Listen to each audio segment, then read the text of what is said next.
Well, hello. Welcome back to Journal Mojo. My name is Kate, and today I want to talk about trackers. How to track things, what kind of things to track, different ways to adapt the different things that you may see floating around the internet for whatever kind of planner that you have. Before I really get into it, one thing to mention is that there are endless ways to track things. There are endless things to track. There are tons of different types of personal preferences for what these things end up looking like or how they function for you. And so there is a certain level of just experimentation that has to happen, where you try things and then you're like, oh my gosh, I hate that. This doesn't work at all for me. And then you try something new, and maybe that thing works really great. Or maybe you have to try something else, and maybe that thing finally works really great. Or different types of things necessitate different types of trackers. So there's a lot of freedom, there's a lot of flexibility, there's a lot of individuality. There's just a lot of different ways that you can go with trackers. So by no means is this an exhaustive guide to trackers, but it is sort of a little overview of the many ways that I have tracked things over the years in all of my different types of planners. So we're going to go ahead and start with the one that I am currently in right now. This is the Hobonichi Cousin Avec. If you've seen my plan with me's, my weekly plan with me's, this is exactly what it is. So I do a few different types of tracking in here. One is that on this page, which is sort of like the months ahead, weird little page, I use this to track my cycle and to track other sort of physical symptoms of things that are going on. This I like having. It's just when something pops up, I'm like, oh, let me go make a note of that real quick. But it's not something that I need to refer to every single day. So this works really well for me. Another type of tracking that I do is in my weekly pages. And there I do a couple of different types, right? Right down here, I section off an area so that I can track dinners because I want to be able to see what my husband and I are having for dinner, how we like it. He is diabetic and it's a fairly new diagnosis, and so we have to be much more mindful about the things that we are eating. And so this is a really helpful way to sort of keep track of what exactly we have going on. I also track a set number of kind of basic everyday things that I want to accomplish just at a base level for my day over here on the sidebar. And so this right here, it's like movement, stretching, meditation, reading, drawing, tidying up, and then to take my vitamins. I just mark out each day, and then the days that I do them, I cross it off with a little X. Another type of tracking are like little tiny mini collections of trackers. And so that's right down here. If I have like a specific goal for the week, sometimes I'll pop it up in a top bar up here. Sometimes it'll come in down here, like this was right here before last week. And that I use to track smaller things that I don't necessarily need to keep track of long term, but just for like a week or two, there's something that I'm trying to accomplish or that I want to get done. This is an easy little way to just denote a small project or a small task. And then lastly, in the back of my planner, I keep a bookshelf. This is a reading tracker, so I jot down all of the titles of things that I want to read, and then when I start reading them, I do a half highlight, and when I am done reading them, I fully highlight it out. So optimally, all of this will end up colored. Those are all of the books that I have read for the week. On another page are these home tasks.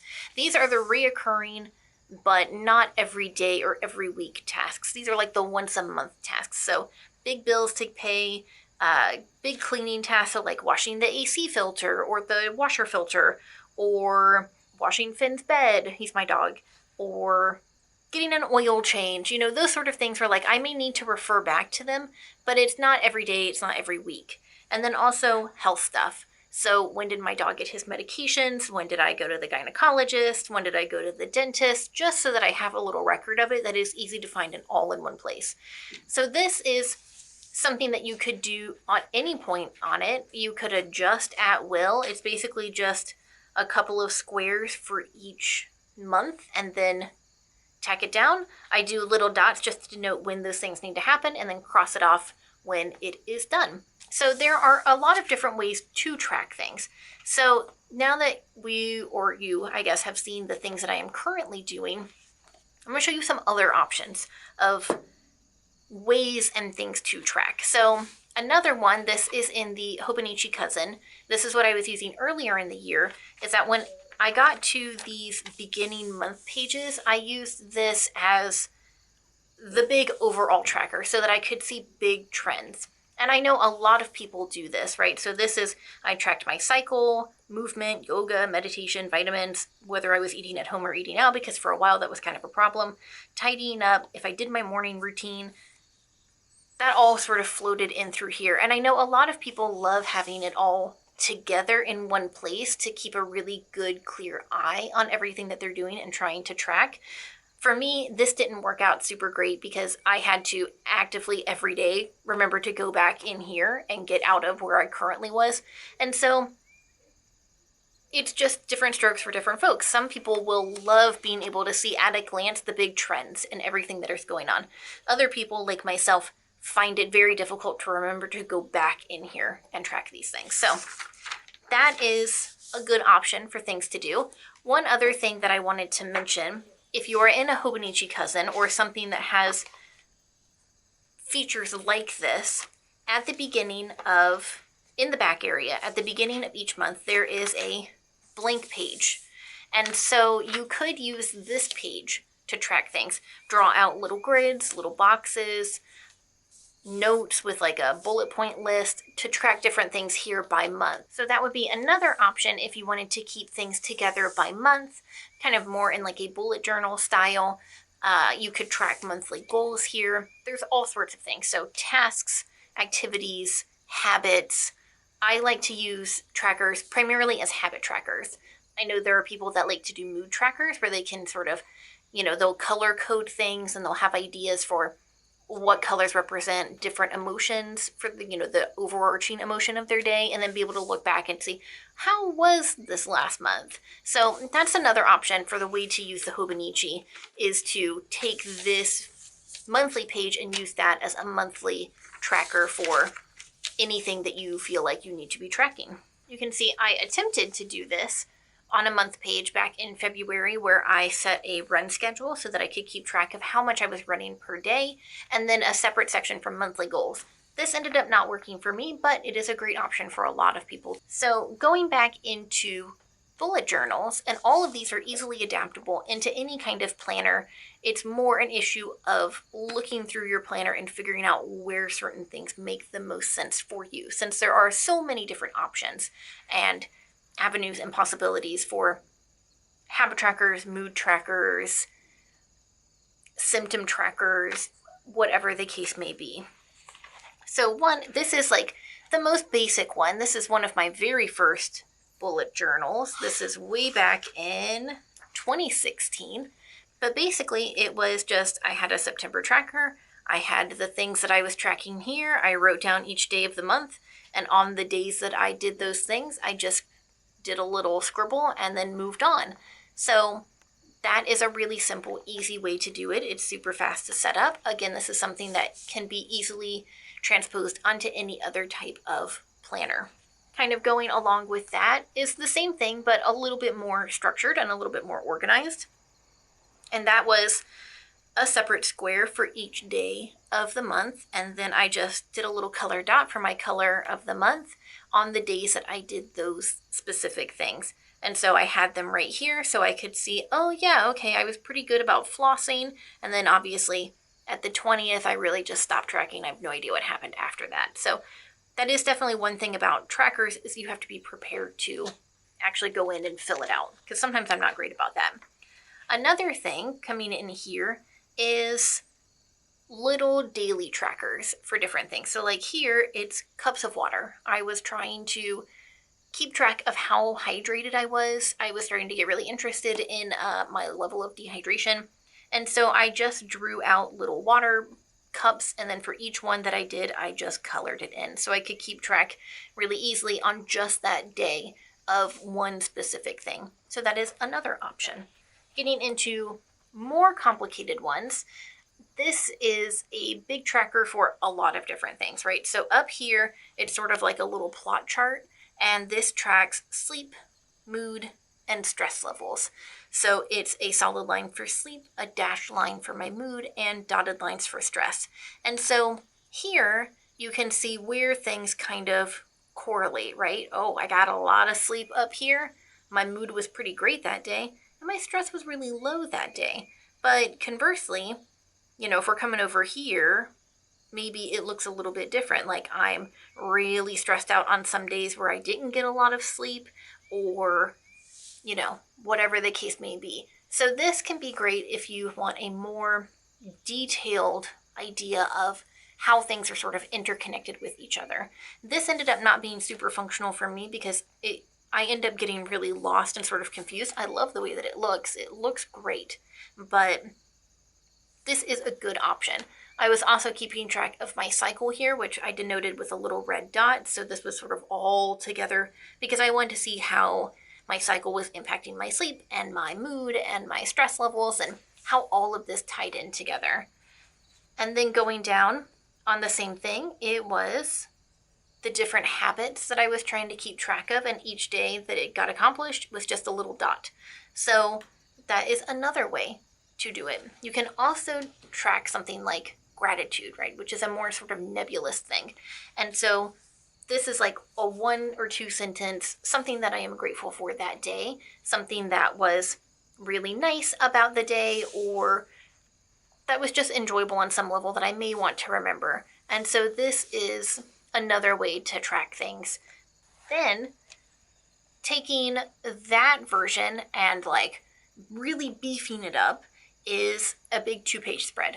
This one, again, you could fit into any planner that you have. It might just take a little bit of finagling to see where it is going to fit with what you have. But this tracks mood and stress, sleeping. So here I did actual like time that I went to bed, time that I woke up. And so it ended up also being duration, but this way I could track like what my wake up time habits were looking like, what my bedtime habits were looking like. So it's just a little bit more expanded because I thought that might be helpful information to have.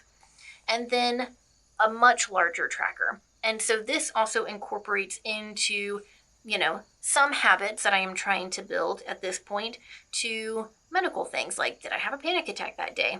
And then diet. Diet is another thing that you can track pretty easily. So what days I had enough water, what days I had caffeine, which days I had alcohol, meat, fish, vitamins, any of these sort of things, just so that I could keep track of them. This is helpful as well if you are in the middle of like a medical diagnosis, or you suspect that something is wrong, but you don't really have good information at this point. This is a good way to be like, all right, look, this is what I've got going on, so that your doctor can help you figure it out. Another thing to track is for those of us that do have periods, cycles. This is a really, really beefy way of doing, oh my gosh, I 100% forgot what this is called. You are tracking your basal body temperature right when you wake up in the morning, along with any changes in fluid, little notes. This is the day, and then the day of the cycle. And so this lets you track when you are ovulating, when you are moving into the different phases of your cycle. So it's just a handy way. This is good for family planning, just so that you have a good idea. Or again, if you're dealing with something of a medical issue of that nature, where you need to take it to a gynecologist and be like, hey, look, this is what I've got going on. This is a really big, extensive way to keep track of all of that kind of information. Then another way that you can track things is by doing little sidebars. So this would, in the Hobonichi, translate just fine into that main sidebar that runs down the left-hand side.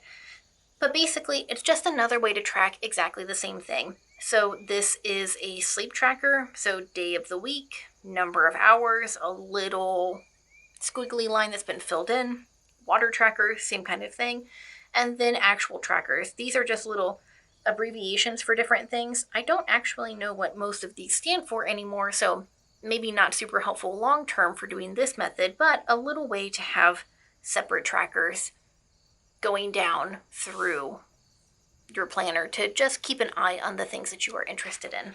Then getting into sort of like the real traditional bullet journal style, there are mood trackers as well. So this would be, you have a drawing, you have a shape, you have something of some nature, and each color corresponds to a different mood. So there's a little key right here, and different days equal different emotions overall. And so you can see sort of at a glance, was this good or was this bad?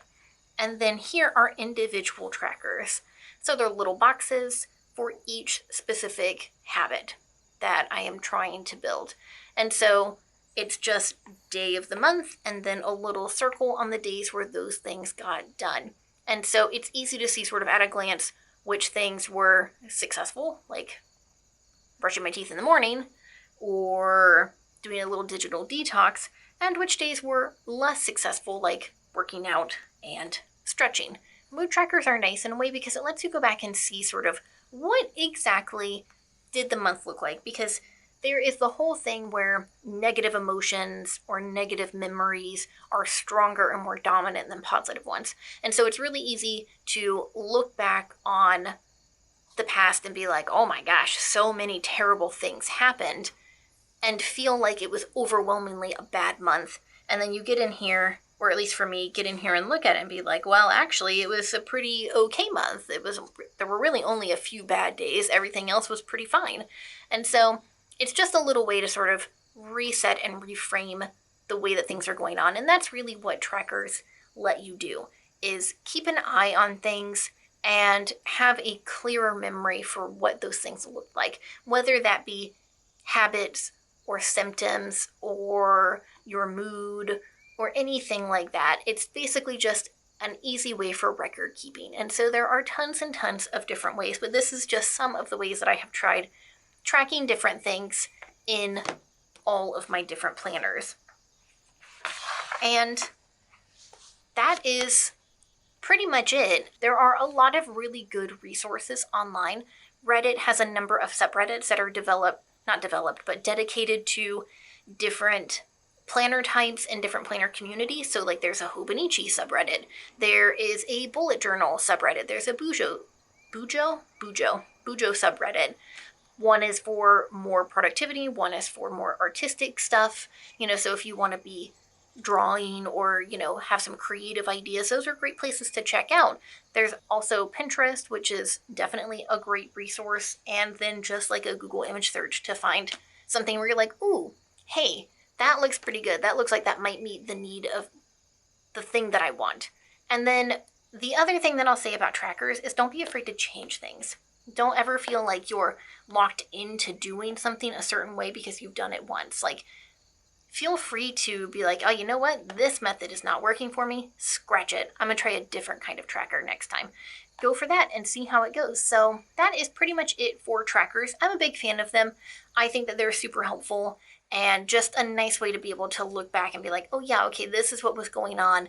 These are the things that I have continually had problems with, goals that I've accomplished, the habits that I have built, the things that are measurably better or worse or the same as they were in the past. So it's just a nice way to be able to see all of that information in your planner without actually having to sit down and like read journal entries and notes and all of that stuff. It's a really easy at a glance way to see how things have moved over a specific course of time. So anyway, I hope this was helpful and interesting. If you like the video, give it a thumbs up. If you would like to see more of what I'm getting up to in my planner, definitely subscribe, come back, check on me, see what else is going on. I would love that. And I hope you all have a wonderful week, and I will see you next time. Bye.